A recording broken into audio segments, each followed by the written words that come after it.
Je bois sans dire à tout.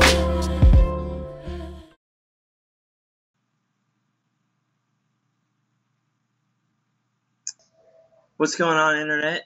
This is another episode of Nocturnal Transmissions. You got me, Robert, and Andy. And this time we're actually broadcasting at night, unlike our first one. So yes, it's so we're living up to our name. We're living up to our name. Yeah. How have you been, Andy? I've been good. I've been alright, you know. Just on that hustle, on that grind. Same here, man. Yeah. Did you do anything this past weekend? Just not too much. Just dinner with family, church stuff. Mm-hmm. This is more of a kind of a bigger weekend. Being 4th of July weekend and stuff. Right. So I got a few things planned out, but other than that, really just kind of the same old for me. This Saturday is Anime Expo. Oh, is it? Yeah. I haven't been to that in so long. Yeah, I'm actually going on Saturday. You're gonna go? Oh, yeah. Awesome. Yeah, this is it's a last minute thing, but just you? No, with a few of my other friends. They kind of talked me into it because what is it? I'm not necessarily.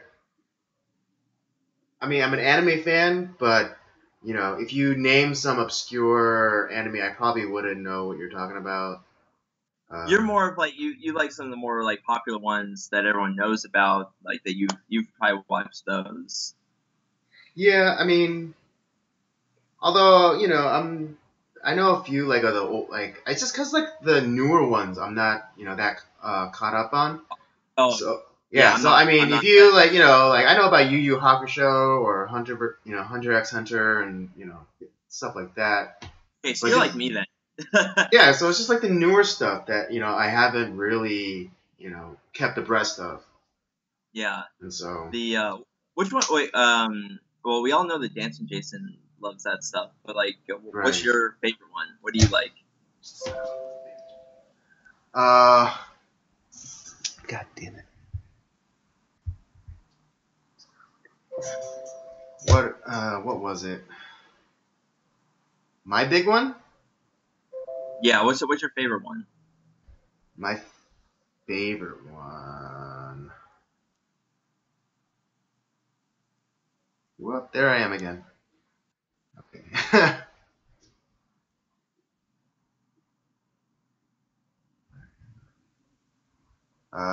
Sorry folks for the technical difficulties.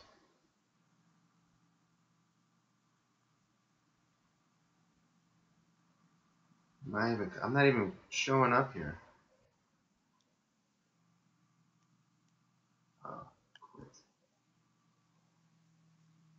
Okay. While I try to figure this out, I'll just keep talking.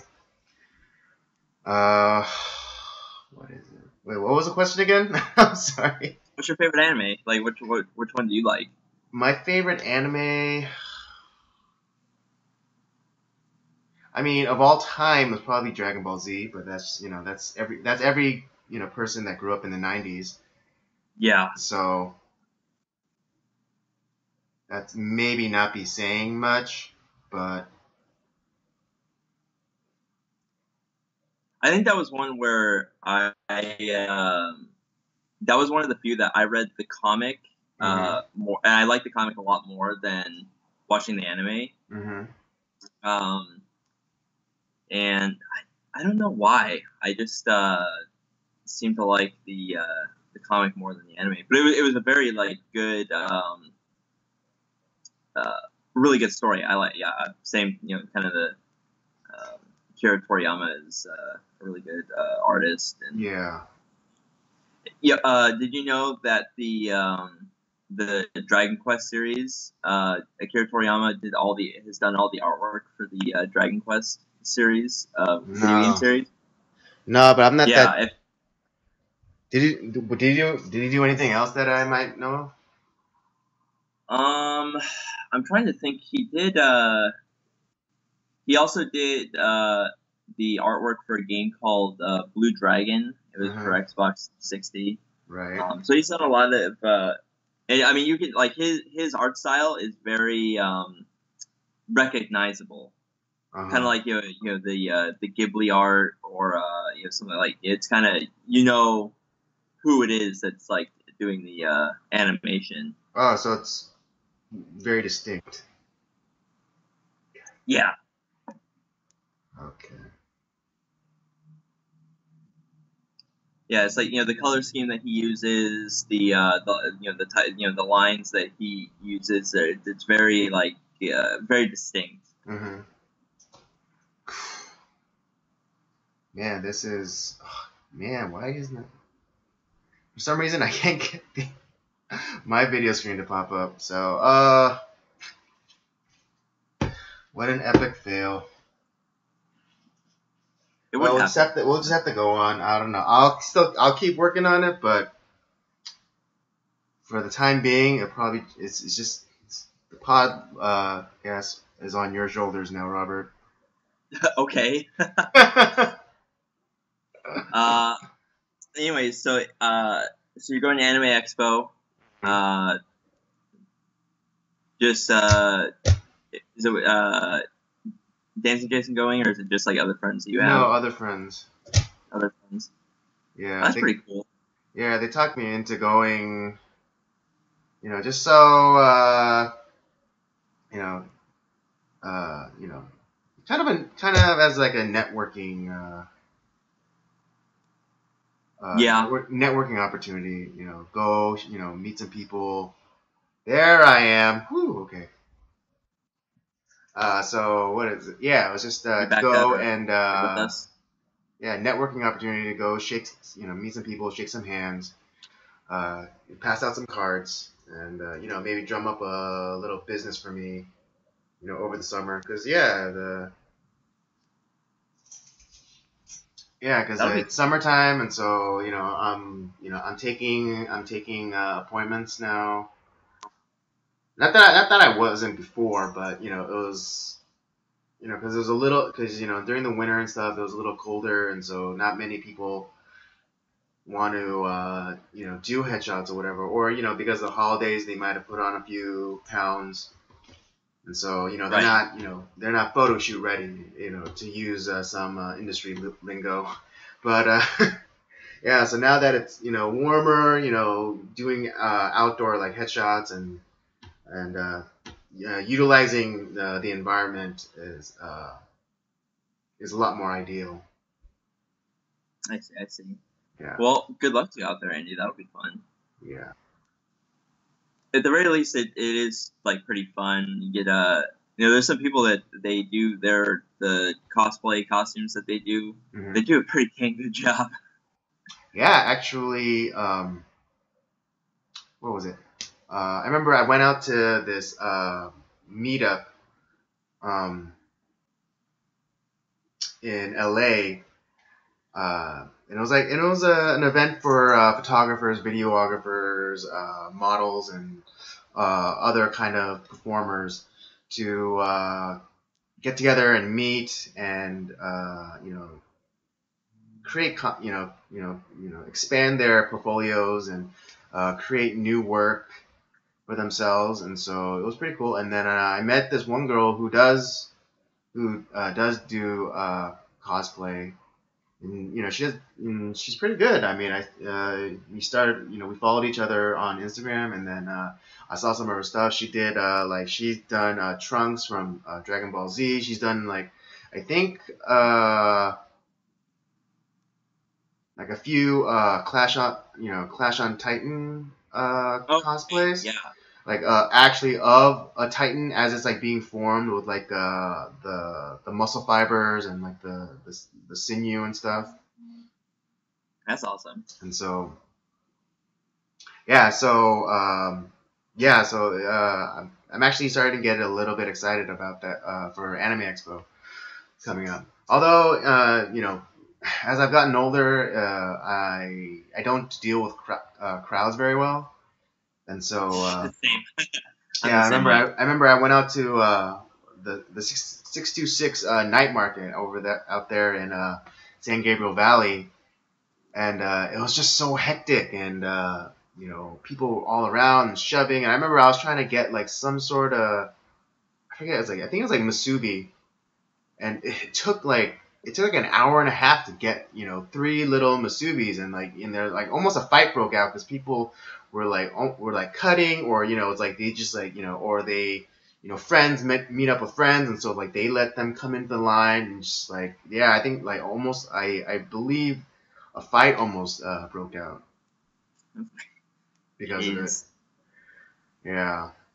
I'm the same way. I really hate crowds, and Uh-huh. where it's like especially like around like the holidays, like Christmas and stuff. Oh my god, I dread I kind of dread that time of year because everyone just is just in the way and annoying.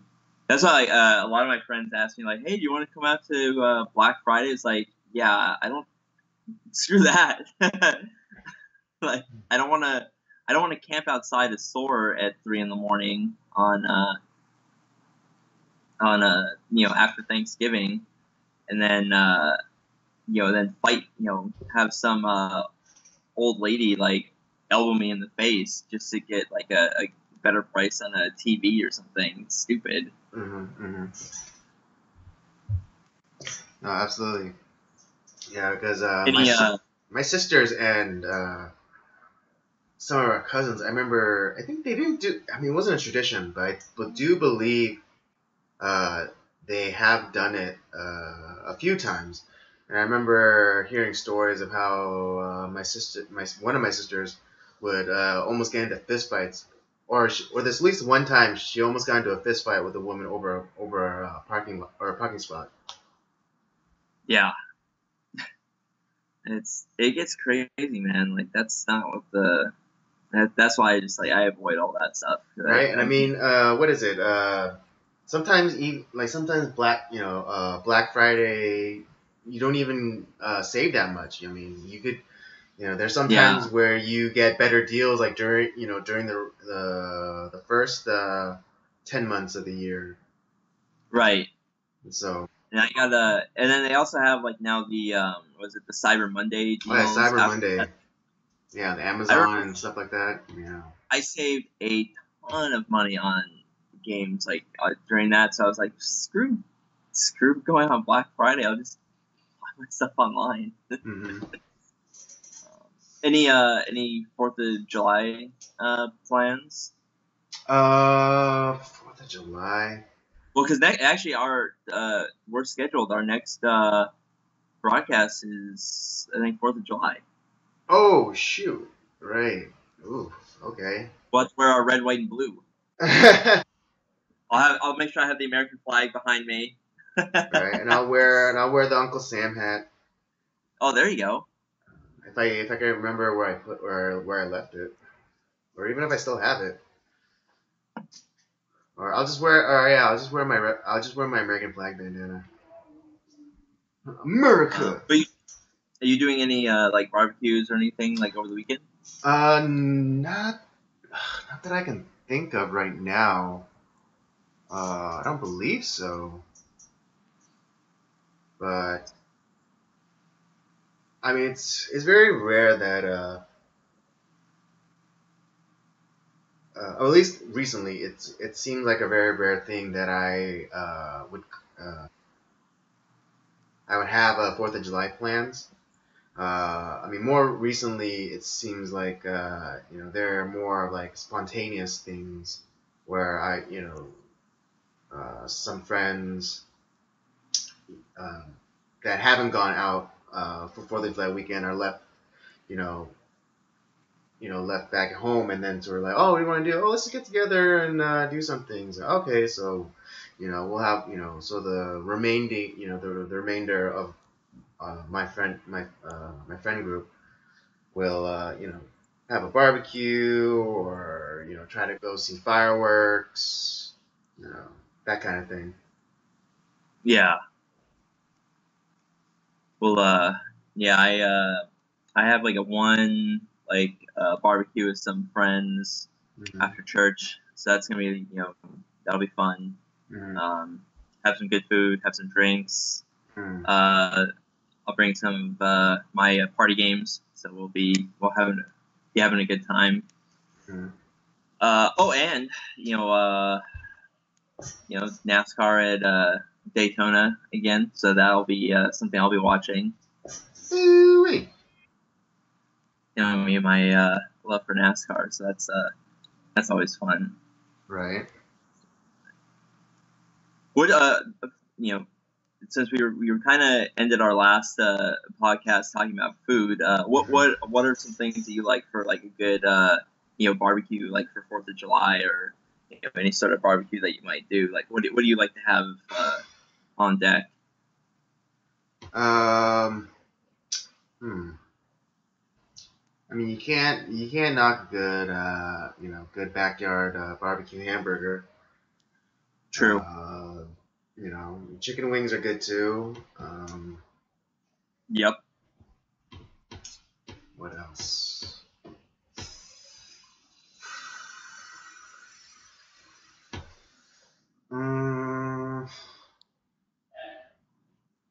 Sometimes a steak is really nice. Oh yeah. A nice thick ribeye, good marbling. Yep. Little salt, little pepper, nothing fancy. Yeah, I do love the good old standard hamburger and hot dog. Especially hot dogs, I'll clear through those like so fast. I do enjoy a good steak as well. I usually do T-bones actually when I do like outside barbecue. Ribeye usually like I'll cook inside. T-bones I'll usually do outside. I don't know why I do that. It's just kind of I don't know. It's just I guess because with the T-bone, it just seems a little bit more fitting to grill that sucker over an open flame or something, and as opposed to like a ribeye where you think of more like steakhouse and like with the rosemary and the butter and the basting. Exactly. Yeah, maybe that's what it is. And it's that's more of like I don't have too many family traditions, but that seems to be kind of like one of those like family things where we've always when we grilled steaks, it was always T-bones. So I knew maybe it's a sentimental thing where I like to have grilled T-bones outside. Sure. Oh, what else do I like? Yeah, I mean, obviously, I love regular like kind of barbecue foods like your pulled porks and pulled pork. Ribs. That's another good one. Wings are a great thing to have too. Brisket, can't go wrong with brisket. Gotta have good coleslaw. Right. Very important. A good mac and cheese. Those are some of like my favorites. And always you have like some some Mountain Dews. You have some good sodas, some good beers. What's your brew of choice? For beers? Yeah. What's your? Well, of the cheaper beers, I really like Rolling Rock a lot. Obviously we see that on the podcast a lot. So I do enjoy Rolling Rock. Getting up towards some of the fancier ones, I really like Allagash White. Oh yeah, that's a good one. I really like that one. It's a little bit expensive because it only comes in like a 4-pack from what I've seen, and the 4-packs is almost as much as a 12-pack. Okay. Wow, really? So it's like $12. Because for me, I've never had it outside of like the bar or restaurant context. Really? Yeah. So I've never gone to down to the store. I've never gone to Bevmo or something and just gotten a pack of Allagash White. So I didn't even know that they only came 4 to a pack. So. Yeah, they only come 4 to a pack. Now I know. From what I've seen, there might be a bigger pack out there, but I haven't seen it yet. So that's one of my favorites. I also like Hofbrau Original, which is an Austrian beer. That's very smooth and That's also a little bit pricey, but it's pretty good. Mm. So those are probably like the ones. I like the I guess somewhat of a cheap beer too. I like the Leinenkugel's Summer Shandy. That's a really good one. It's Oh, like yeah. You had that's some at your place, if I do remember one time. I don't. Did I yeah, have yeah, one? yeah. I think you had one. It's like it's just nice, refreshing, crisp beer. Yeah, because I can't. I mean, I remember being at your place. We were recording an episode, of the podcast, and I went into your fridge, and I remember having something, but for some reason, I can't remember the taste. Yeah, I think I tend to like the more of the like lighter, crisp, refreshing type of beers, like the wheats, the wheat beers. I think those are really good. Yeah. Um, I mean, yeah, I I'm particularly fond. I'm more of a Belgian and like wheat guy myself. yeah, I've started to like some of the IPAs a little bit more. They've grown on me a little bit. Right. Like the Sierra Nevada Pale Ale. That's actually a pretty good a good one. You have to drink those when they're cold. If they get warm, Yeah. I've had like kind of lukewarm IPAs, and they're just like, oh god. Yeah. What I found is like when they're like ice cold, Mm-hmm. the flavor comes out better. You get like all the like why it tastes good. Right. But then when you let it get warm, it's like it just all that flavor kind of goes away, and it's just the bitterness is left behind, which is not fun. Mm-hmm. So you can actually like you have to be careful with those because you have to drink them fast, and then like you you end up getting a little bit more buzz pretty quickly if you're not careful. Mm-hmm.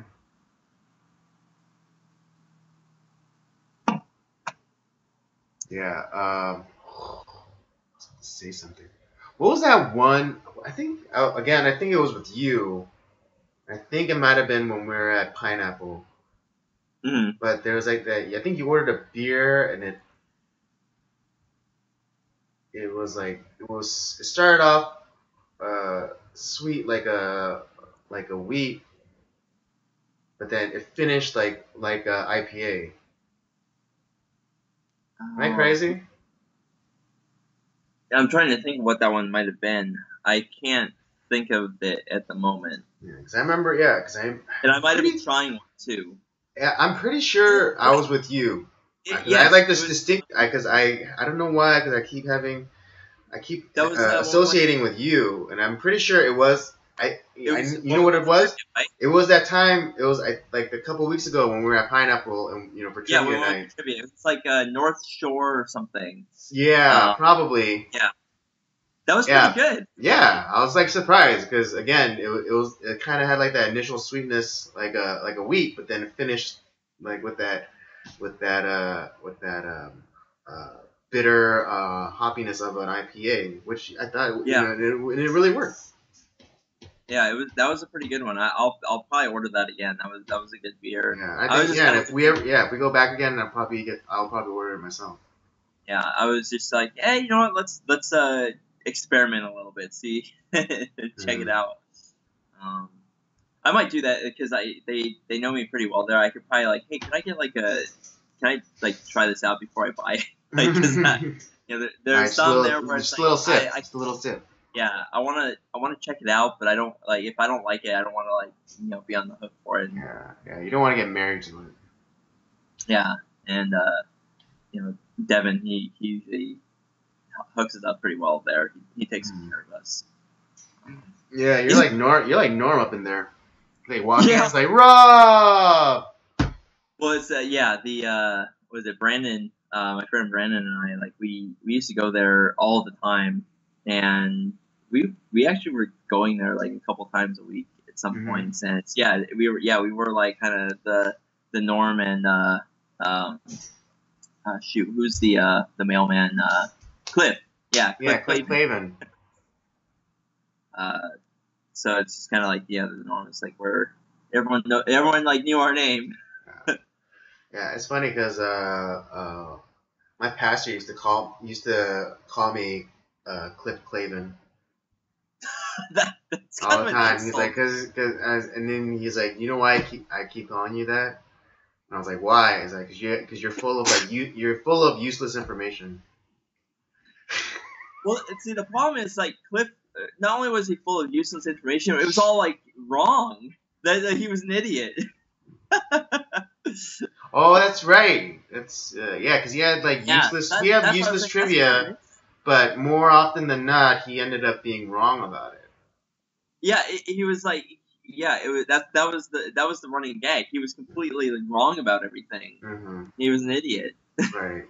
I mean, lucky for me, I didn't have that problem because I always ended up being proven right about it. So, Yeah. I mean, in that respect, I wasn't exactly like Cliff Clavin, but still, yeah, my head was still filled with useless trivia. You got insulted by. That sucked. I'm sorry about to hear about that. I mean, being called Cliff seems like such an insult. I don't know. Well, cause I was more right than any. Oftentimes I was proven right. So the name might have stayed, but then like it definitely became like a term of endearment between and like kind of like this inside thing between me and him, and so. Hey, I'm a plethora of useless information. It was the movie like Inside Out. That's pretty accurate on. Like, Wait, is that Disney movie? It was that Pixar Disney movie. Yeah. Okay. And when it's like, hey, there's the stuff that we need to remember, but then we get the song stuck in our head that we want to memorize, and so that pushes out the information that we need to know, and you get like this information that you don't want and stuck in your head. It's like, well, great. So yeah, that's yeah, I'll definitely get that North Shore again. That was pretty good. I'm gonna actually see if I can find that in the store one time. That was pretty good. But I don't. I'm not necessarily a huge fan of like normally like kind of the typical like kind of common beers like your Budweiser, Bud Light. I mean those are okay. Then you have like your Coors and your Miller beer. I'm not really into those that much.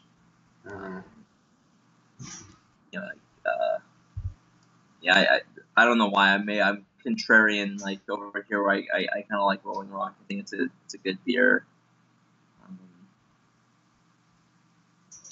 I mean, you like what you like. Yeah. Can't really help it. True. So that's those are my 4th of July plans. Mainly NASCAR, barbecue, and that maybe a little bit of gaming as well. Board games and otherwise. Like I'm gonna bring some party games to the barbecue I'm going to. Yeah. Do you normally like do you spend like your 4th of July? Do you do it with like family or do you do it with friends? Do you watch fireworks? Do you do anything like that? Yeah, mostly yes. I mean, definitely growing up as a kid, me and my family, we'd go camping a lot, and then as I got older, it was more with friends, and then, and then it kind of went like 50-50. One year, I'd hang out with my family, but then, since me and like my sisters and my cousins, we gotten older, we don't really do the camping thing, and we would go over to one of my cousin's house, and we'd watch fireworks from his backyard. Like one year, and then the next year I'll go out with friends to like a barbecue or down to the beach or to watch fireworks or whatever. There's no real typical typical 4th of July for me anymore. Just whoever comes to me first with plans, I tend to Yeah. go there. So if my family comes to me and says, "Hey, we're gonna go camping," and I have nothing else, it's like, okay. And or if my friends come to me and say, "Hey, let's have a barbecue," it's like, all right. So Yeah, that's kind of like what happened with me this year. Like, one of my friends, like, they messaged me first. It's like, okay, that's the plan. That's where I'm going. yeah. Although it's not on 4th of July, but I am gonna. My family got to me first, so I'm going camping from the 8th to the 9th, up near Santa Barbara. Oh, that'll be fun. Like, Yeah, I really like camping by the beach. It's really nice. You I wake think up. if I was gonna get back into camping, I would probably want to do it near the beach.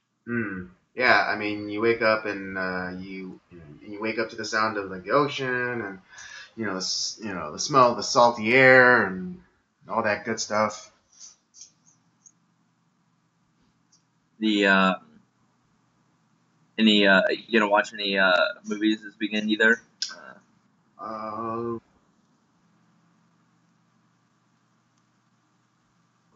Okay. Well, haven't really planned it. I mean, I'm trying to schedule it out so I'm not watching like every single movie that drops. But definitely, Yeah. but definitely Spider-Man when it comes. Spider-Man Homecoming. Yeah, I definitely want to see that. I haven't seen Wonder Woman yet. I want to see that. Oh, Wonder Woman's great. Wonder Woman's great. It's a solid W for DC. Finally, Jesus. That's what I keep hearing. So I'm looking forward to watching that. I mean, it's about freaking time because I mean, God, yeah, Suicide Squad was essentially a disaster. Outside of a couple of positives, Batman v Superman was kind of a disaster, and yeah, this is something that DC needed to have go right.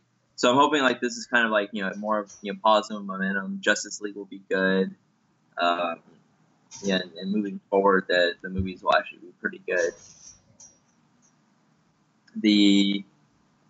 I said like the new Planet of the Apes is coming out in a couple weeks. I'm really excited for that. I just got done. Well, I watched all the films. I went back and rewatched the original. Watched all the original sequels, and then I watched Rise and Dawn of the Planet of the Apes, and a lot of people kept telling me that the new ones were really good, and I was kind of skeptical a little bit. Yeah. But I watched through all the originals, which for those movies are almost they're 40, almost 50 years old now, and holy crap, they're really good. Like the practical effects and like the costumes that they had for makeup and all that stuff. I mean, for the time, it was really revolutionary. Yeah, it was really well done, and the story was actually was really interesting and kind of thought provoking. And then you get to Rise and Dawn, which has a lot of CG, which is you can tell it's CG, but the actual story is very interesting, and I was very surprised about how good they were, and like Andy Serkis as like Caesar was really good. Yeah. It's really crazy how he's been able to create like a little niche for himself, and basically make himself a career. Doing like motion capture. I think because I know he was in other movies as himself, or not himself, but he wasn't doing motion capture stuff. Like he was in that Chris Nolan movie Prestige. And he he played Nikola Tesla's assistant. I did not know that. Yeah, and he's been in a bunch of other other movies too. But then yeah, it wasn't until like Lord of the Rings where he really took off. yeah, After he that. really took off, and it's all due to like his motion capture work. And so like now like that's his thing. He's the motion capture guy. I mean, I think he even opened his own was it studio or production company that deals exclusively in motion capture work. Yeah. I mean, yeah, That's and he's tapped to and like freaking Disney tapped him to play Supreme Leader Snoke, and that in the first in Force Awakens that was all like motion capture CGI stuff. yeah. That'll be but yeah, no, but he did a really good job, portraying Caesar, and one thing that I would say is a little bit of a knock against the new ones is they do change a little bit of the timeline on Planet of the Apes movies. But if like you don't really care about that, you just like want to watch like something that's a good movie, has decent action, definitely go watch them. I really enjoyed it. Right. Well, yeah. I mean, I think I told you this, but like, for when they did Rise of the, with the James Franco, the first one.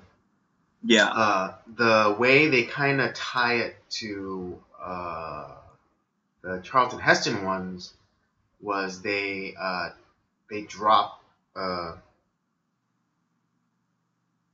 like there's a news article about what was Charlton Heston's character's name in Planet, the first one? Oh man, I'm drawing a blank on that right now. Yeah. Shoot. But like yeah, they drop an article about how his character and like the two others like go off on like their deep space like mission. Yeah. And then like towards the end, there's like another like quick flash thing of like a newspaper or like or someone like on their laptop reading like a article about like astronauts go missing or something. And so right, yeah, that was. I guess that so was, that's like that's their way of tying it back to the original Planet of the Apes. And I guess like anything could really like change. So when you're messing with like time like that, you can kind of make anything happen a little bit. Right. Because I know after number 2, that like future like the future Earth ends, and before the planet blows up, Cornelius and I forget who the female ape and like one of their other companions, they find a ship and they're able to travel back in time to the time of Charlton Heston's time, and that was kind of like they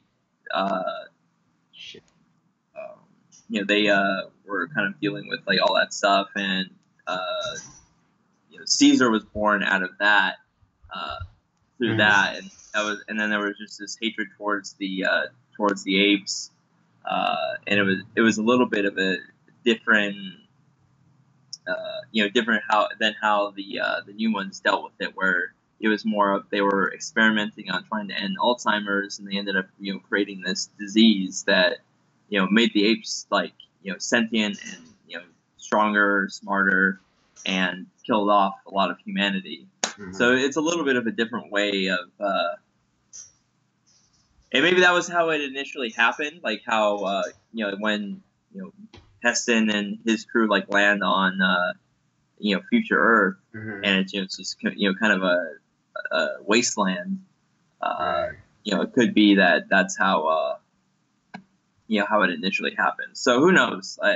I felt like it messed a little bit with the timeline, or maybe it was the Cornelius and them who really screwed up the timeline and like kind of changed a little bit of how it actually happened initially. But who knows? Wait. So in the original timeline, it was nuclear war. that messed up the planet. So so if my memory serves me correctly, which it might not, it wasn't until the end of the first movie that they find out it was actually Earth, because he sees the Statue of Liberty like kind of all like destroyed. And it's like, wait a second, this is our planet. It's like, you maniacs, you it's like that great that movie. Legendary line. But you find out in number 2, which actually is because they sent out a rescue party to try to find the original crew, and they he's the guy that they discover. It's like, oh, another sentient. Because humans are dumb. At that, they're essentially the apes of that time. Yeah. They're considered the lower life forms. Exactly, and so they got the biker boys going on outside. Jeez. And so what ends up happening is that guy, like, he gets captured by the apes, escapes through the help of Cornelius, and he goes to like this forbidden zone, and it's essentially wasteland, New York. So he's going through like a subway system and stuff, and he discovers this bunch of like humans, or humanoids at least, who their brains have like mutated, like they're like ultimately like super smart, and like they can like they're telepaths. Right. Yeah, but and it turns out that they're like freaks who've been they're mutants, and they're worshiping like a nuclear missile. Yeah, that's right. And so it's like, it was kind of it was very, so that was the like initial like timeline, and at the end of the movie, there's a battle between the apes and those and the humans that were beneath the earth, and it culminates in the world being destroyed. It's so funny because just how those two movies, what was it? Kind of reflect the fears of the time. Back then it was like they thought nuclear, the nuke was gonna be the thing that ended us. But but now it's like it's the tiny micro is the thing that's gonna kill us today. Or now because there's a very very apocalyptic disease that a lot of people think is going to be some sort of like disease like that tends to wipe us out. Like you see it like you have shows like The Walking Dead where some like this zombie apocalypse, this like weird zombie strain. But in Walking Dead, do they distinctly say it's a disease, or? Because I don't think they've ever like come out and fully said that there's like some sort of pathogen that causes this. Well, they're not sure exactly how it got started or what caused it. But in the original Walking Dead, I think it was at the end of season 1 where they end up going to the CDC, and they go into the quarantine, and the guy is saying it's like he was the guy that was doing research on the walkers, and he discovered that it was trying to figure out like what was causing it, and it turns out that there was something that happened, and they don't know what it was, but somehow everyone got infected, and so like, it's not that it wasn't just like someone that like got bit and kind of he was like the zombie zero, or but it was more of there was something that happened, some sort of like illness or something that caused this mutation, and actually everyone on the planet is now affected, where like even if like you aren't bit and you die, you become a walker. So that was the and so now like the lore of like The Walking Dead, Fear the Walking Dead, it's there's even if you die, if you don't get bit, you still become a walker. So there's something that happened, and but that's kind of like the idea that's going on in a lot of these like shows and movies that represent the end of humanity. It's more of some sort of disease or something that kind of like wipes us. Or or like it's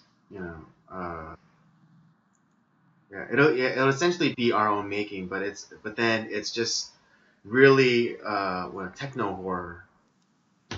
Yeah, but I don't think of that as like being like real or anything. Like, oh my god, I gotta scrub myself clean. Like, right? Yeah, like every time you go out your house and then you come back in, you have to like have like one of those hazmat decontamination like showers, and and get like fully scrubbed down and then all that.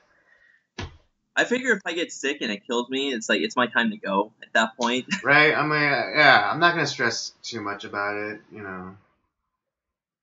Although, if I was about to become a zombie, I was like, whoever I'm with, whether it be my family, my wife, or whatever, I was like, yeah, you can kill me. Go ahead. Yeah, go for it. But it's definitely like that.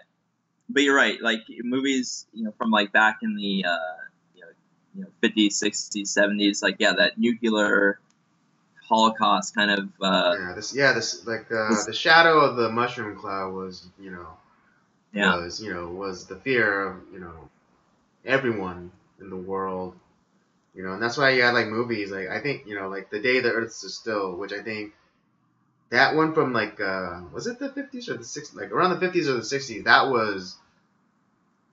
Oh, that was the big like sci-fi era with like the kind of the atomic exactly space. Yeah. And I thought that movie still Attack from outer space. Yeah, that but that movie still holds up, as opposed to like the remake that they did and try to make it more about like a global warming environmental thing. Also, yeah, the Mark Wahlberg remake was not good. I didn't like it. Mark Wahlberg. That was the remake that they did. No. The remake was with Keanu Reeves. No, it was with Mark Wahlberg. No. It was with The Day the Earth Stood Still. That was the one with Keanu Reeves. The Day the Earth Stood Still. Oh yeah. Shoot! I'm sorry. I was thinking of Planet of the Apes. My bad. No. Two different movies, man. Two different movies. Yeah. No. I know what you're talking about. Yeah, The Day the Earth Stood Still. It was some whole different thing. Yeah, I didn't like that either. It was definitely the like the one from like the 50s was way more I think way handled way better, and it was like I think the threat was even more real than the idea of global warming or climate change or whatever. Son of a. Keep talking. Okay. The what was the other thing I was thinking about too? Is that there's that was kind of the idea a little bit behind I think the Fallout series too. With at least I haven't played the other Fallout games. But Fallout 4 is kind of this futuristic, 1950s age, like atomic age, and there ends up everyone's kind of like, hey, people are signing up for what are these bunkers like to kind of go underground if there's some sort of nuclear holocaust, and there ends up being this like huge this apocalypse like where the the world essentially blows up and there's all this nuclear fallout. But then they find out like these bunkers were just like this like weird, crazy, cruel experiment that they were doing on people, and it's kind of like an interesting like idea where it's kind of bringing that nuclear scare back into like today's time. But yeah, a lot of those movies from like the 50s, 60s, that sci-fi era was about like aliens from space, traveling to space, atomic scares and fear of the commies. All right, we got a comment from James. What is it? It says, I kind of like the Mark Wahlberg Planet of the Apes, I mean, it wasn't like, but I'm excited for this new one. yeah, like I mean, it wasn't like terrible. Right. Yeah, I mean, I'll agree to that. I mean, it wasn't like it wasn't garbage. Because I like Mark Wahlberg. I think he's a good actor, and Mhm. I mean, they did. I think the costume work that they did was really good because it wasn't CG. For the Right. most Yeah, part. they did the practical effects, which is cool, and they, everyone like took like monkey, like ape walking training. Yeah. So I mean, they did their homework. It's just there's something about that the original that to me is still I think holds up as a movie. Oh yeah, what's this? Charlton Heston. He was in that remake. Was he in that? I don't remember. Yeah, he played that one general chimpanzee's father. Was he still alive at that time? I don't know. Yeah. He died. I guess when did he die? He died like 2004, wasn't it? Yeah, I believe so. Yeah. Yeah, but I remember. Yeah, he played the father of the bad guy monkey. Okay, I'm gonna have to. You know what? I'm gonna have to re-watch that again because I guess I missed that he was in that. Because he was about to go. Yeah, the general was about to go chase Mark Wahlberg and the other like renegade apes, and then an aide or something came and like, oh, your father needs to see you. He's about to die. Yeah. And so and then that's when the Charlton Heston father character like tells him about the secrets of the origins of the apes and like how like all the stories or the theory that that they weren't originally the dominant species, and it was true that the humans were once masters of all, and the one thing I really like about the new ones is in the originals we have it's the apes were like dominant, but they had this certain like hierarchy where like the orangutans were kind of like more of like the scientists, the philosophers, and then you had the chimpanzees, and then you had more of like the gorillas. Yeah, the gorillas were more like the soldiers, and and the chimpanzees were more like what is it? Kind of like well, I guess in that case they were kind of representative of like the class structure, even in the 70s, where there's like I guess like education, and academia, and then you have like the military, right.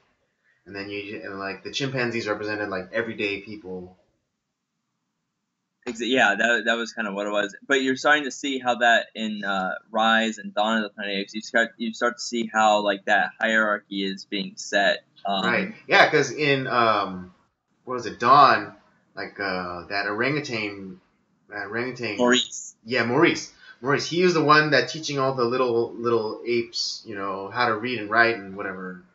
Yeah, so you start to see how that's developing too, and that was so it's kind of I like that they're doing that too, where it's kind of showing how like it all kind of developed the structure of the ape society. So I'm really excited to see what happens in War of the Planet of the Apes, because it's like Caesar seems like he was a pretty fair-minded ape. Like he really does just want peace, but unfortunately he trusted like the wrong people, and because of that, like now it's caused the war. When it's like they could have just like had peace had he like just killed Koba. Right, but I thought it was a great juxtaposition of their characters, that that it wasn't just like humans that were the assholes, but there was like the asshole ape, Yeah, in Koba, Koba, and so and the idea that like I didn't the that struggle with like sometimes that we are some apes are just as bad as the bad humans, right, uh, and that line at the end where it's like you ape doesn't kill ape, you are no ape. yeah, right, yeah. I thought it was funny because it sounded corny as all hell, but for some reason it was a very powerful statement. Yeah, it's like that was a pretty awesome scene. Because like because Caesar was basically what was it, calling out Koba for his human tendencies. Yep. Because he basically became the thing that he hated. Exactly. Yeah. And so even though it was said in like that kind of corny, broken manner, it was still so great. Yeah, I thought that was a great way to end the movie, and even like like the end of Rise with the interaction between him and James Franco's character. It's like Caesar is home. Yeah, because. But yeah, and then again, it seemed so cheesy, but it's just too perfect. It's cheesy, but at the same time, it's like it is a fitting end to both those movies. So I'm kind of looking forward to seeing how the new one, like how that goes. I'm probably gonna have to go see that in theaters. But it seems like you think of like the idea, like Planet of the Apes. That sounds like such a dumb idea for a movie, but it's actually like really very powerful and very interesting movie or series of movies. And it's kind of cool that we have one not necessarily like a remaking of the series, but more of like adding on to the Planet of the Apes lore in today. So that's pretty I think that's pretty cool. Same thing with some of the like we're adding on to like the Star Wars lore, and same thing with Star Trek too. We're kind of adding on to like the lores of like those great franchises. Right. I don't know. I mean, there's some people who are pissed off about the rebooted Star Trek universe. Now, do I think they're as good as like the original series or or the original movies or like Star Trek: The Next Generation? I would say no, but I think they're not terrible either. No, I mean I granted that they're not. Yeah, they're not horrible, and they're definitely enjoyable to watch, and. I mean, there might be some Trekkies that would hate for me to say that, but it's like, yeah, they're not terrible. They're not. They don't. I don't hold them in the same regard as I would the the originals. I mean, I finally finished watching the original series, the TV show. So I started watching the movies, the original movies now, and. Yeah, I had to say I like the original series cast the best. I think Leonard Nimoy, William Shatner, DeForest Kelley, like all those guys. They have such a great chemistry together. Right. I think Captain Kirk is he's just a cool character.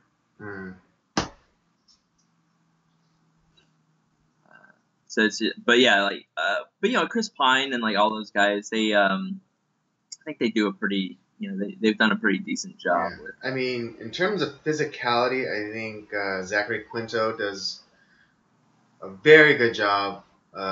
He's a pretty good Spock. I'll have to say. Yeah, exactly. Physically wise, he definitely fits the role for Spock, and I think in terms of attitude or swagger. Chris Pine definitely handles Kirk very well.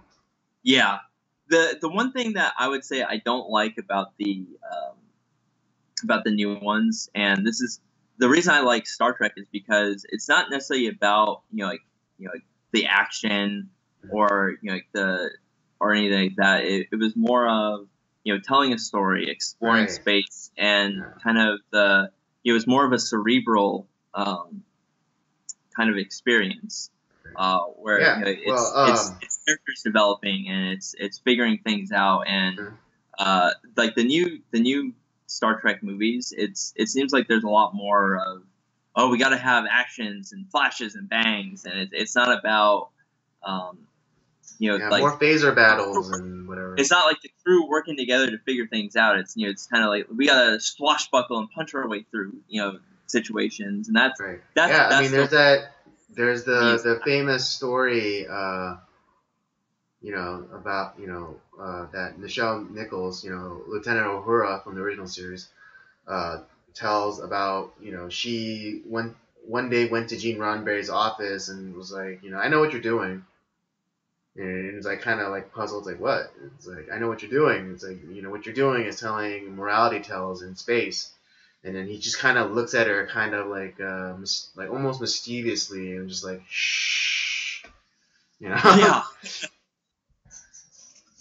Well, it is like because they that was the one thing where he was very kind of the hot topic now is like, we got to have diversity. Well, Star Trek was doing that well before it was even popular to even think about that, because Gene Roddenberry was thinking like, well, we're so like it's like centuries in the future, Mhm. and it's like a lot of those as far as Earth like cultures were it kind of became this one like hegemony in a sense where like everyone was Right. kind of we're just people, we got over our differences, and Right, yeah. you You have had a Russian, you had a Japanese guy, you had like a half, Spock, who was half alien, half human, right. and then of And course you had Lieutenant Uhura, who was a black female who had a yeah, and who had a prominent role on the crew,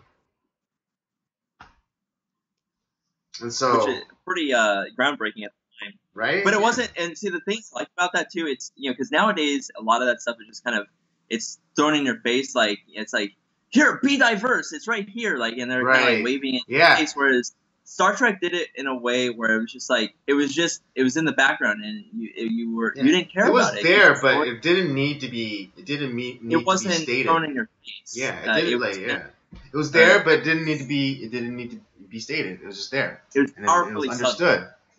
Yeah. And in that case, it was like it wasn't because of like their skin color or whatever, but it was like because they were qualified. I mean, Uhura wasn't the communications specialist or whatever because of her skin color. Yeah. But because she was qualified, and even and credit to the J.J. Abrams take on it. There was that moment where she was chasing Kirk to the bridge or whatever, and then what was it? She was kind of like saying, the original communications officer was saying like, "Oh, sir, I don't know if I can distinguish between Vulcan or Romulan," and then she's like, "Oh, well, I can." And so she was demonstrating that that she was there because she had skills and not and she was qualified, and not just because of her skin or because of her sex or whatever. Yeah. So and that is one thing I really appreciate about Star Trek. It's kind of this very it is kind of a morality tale, and and there are obviously those culture clashes, the Klingons and the Romulans, and some of the this Kirk and the team, they go to these different planets, they encounter all these different alien issues, and I think it's just it's a really, I like how Gene Roddenberry did it, and created this really fascinating universe. Mm-hmm. And it's now I obviously I'm kind of getting into Star Trek hype a little late. But now I see why people love the show so much. Right. Yeah. And for a 50, almost 60-year-old show now, it's pretty damn good. Right. Although, to be honest, I'm not that hyped for. I'm not that hyped for the new series that's about to come out. Star Trek. It's not even like they were saying it's gonna be on like CBS, but it's not even like really on their channel. It's like some like web series doing. Because they're trying to go the route of Netflix, and so they want to do like this online streaming type service, and I'm not. I'm gonna do the wait and see approach on that one. Yeah, I mean, because just in terms of visuals, they decided that they wanted to go back 10 years. 10 years before Spock and Kirk. And I mean, if that is the idea, then they should still be within the Prime universe, not the Kelvin universe, but like from the TOS. Right. But you look at it, you look at the trailer, and it has all these touches of J.J. Abrams and like the universe that he created. Like the lens flare and like the high polish and whatever. And so it's like, you say that you wanted to, you're doing this 10 years, and so that would put you within the original series timeline. Or how the original series timeline would have progressed, but you're clearly not. And I've said this before, but there's watching that trailer, there's like this weird kind of oscillation almost that happens in your mind where it looks like the quality is good. Like, so that it's, from, it has, money behind it. But then there's also this kind of feeling where it looks like a fan-made movie.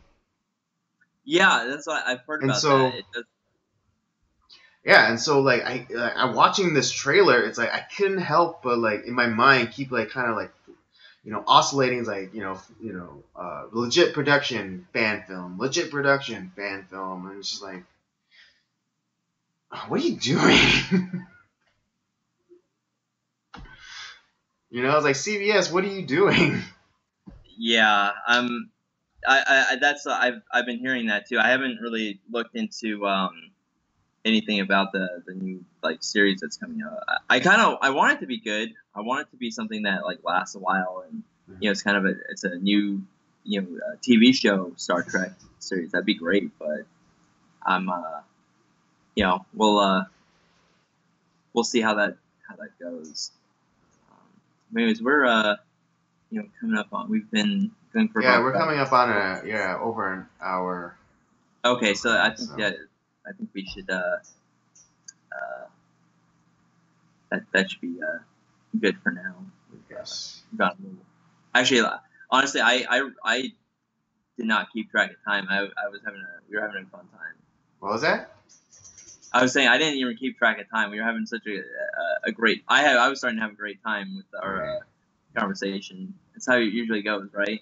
Yeah, no, that's what happens when you have a fun and engaging conversation, and or at least someone who knows how to have a conversation and who can not only carry one but also keep it moving forward. It's always that's the one thing that I really feel what is it? I feel kind of bad for especially kids nowadays. Like, they don't know the simple joys of a conversation like this, or like or having or being able to just have like a conversation like this with even like a complete stranger. I mean, let's say that me and you, we didn't know each other. Yeah. But I think we'd be pretty comfortable in just having a conversation. Well, yeah, even just like hanging out, like and having a drink and just like talking and It's just face to face. It's fun. Right. I mean, yeah. As an example, I actually went out. This past weekend, and I was at a bar, and then I chatted up the bartender, and we were having a good time, and it just and it flowed, and it was easy, and we were just like kind of just talking about things that we liked, and and just cracking jokes with one another, and it was a good time. All right, Andy. We'll have our America theme next week is when we do our podcast, the 4th of July edition, Yes. the Nocturnal transmission. That was not planned, by the way. I just realized that as we were. Right, neither did I. We just we were just like talking. And it was like, oh, when do you want to do it? Oh, Tuesday's good for me. Okay. Well, anyways, those who are watching, either while we're streaming, we apologize for the issues, or if you're watching after the fact, we apologize for the issues, but we thank you for listening. And Andy, you have a great week. Internet, have a great week, and we'll see you next time. Adios.